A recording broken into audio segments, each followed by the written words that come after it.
മല്ലിയെക്കുറിച്ചുള്ള ആരോപണം അങ്ങനെ ഉണ്ടായിരുന്നു. മല്ലി ആരോപണങ്ങൾ നിഷേധിക്കുന്ന ഇത്രയോ പറഞ്ഞിട്ടുള്ളൂ.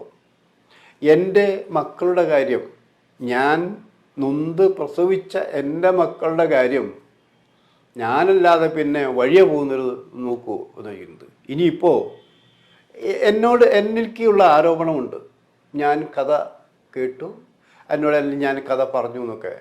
അപ്പോൾ ഞാൻ വെല്ലുവിളിക്കുകയാണ്, ഇവിടുത്തെ എൻ്റെ മക്കൾ അഭിനയിച്ച സിനിമയിലെ ഏതെങ്കിലും ഒരു സംവിധായകൻ, ഏതെങ്കിലും ഒരു നിർമ്മാതാവ് പറയട്ടെ, മല്ലിക അവരിൽ നിന്ന് കഥ കേട്ടു, അവരോട് കഥ പറയാൻ പറഞ്ഞു എന്ന് ഒരാളെങ്കിലും പറയട്ടെ. അങ്ങനെ പറയാൻ ചങ്കൂറ്റമുള്ള ഒരാളും വരട്ടെ എന്നുള്ള വെല്ലുവിളി മല്ലിക നടത്തിയിട്ട് കുറേ കാലമായി. നമ്മൾ കാത്തിരിക്കുകയാണ്. അപ്പം ചോദിച്ചു, ഇത്രയും വേണ്ടിയിരുന്നോ? കാരണം അറിയാതെ എന്തെങ്കിലും സംഭവിച്ചിട്ടുണ്ടെങ്കിലോ? അപ്പോൾ അന്നും മല്ലിക പറയേണ്ട, ഞാൻ അങ്ങനെ കഥ കേൾക്കുന്ന കൂട്ടത്തിലല്ല. എൻ്റെ മക്കൾക്ക് കഥ കേൾക്കാനുള്ള താല്പര്യമുണ്ട്, സെൻസുണ്ട്, സെൻസിബിലിറ്റി എല്ലാം ഉള്ളതാണിത്. പിന്നെ ഞാൻ എന്തിനും അതിലിടപെടുന്നത്? പൃഥ്വിരാജ് ഇവിടെ എത്തിയിരിക്കുന്നത് ഞാൻ കഥ കേട്ടിട്ടല്ല. ആടുജീവിതത്തിൽ അഭിനയിച്ച് ഞാൻ ആടുജീവിതത്തിലെ കഥ കേട്ടിട്ടല്ല.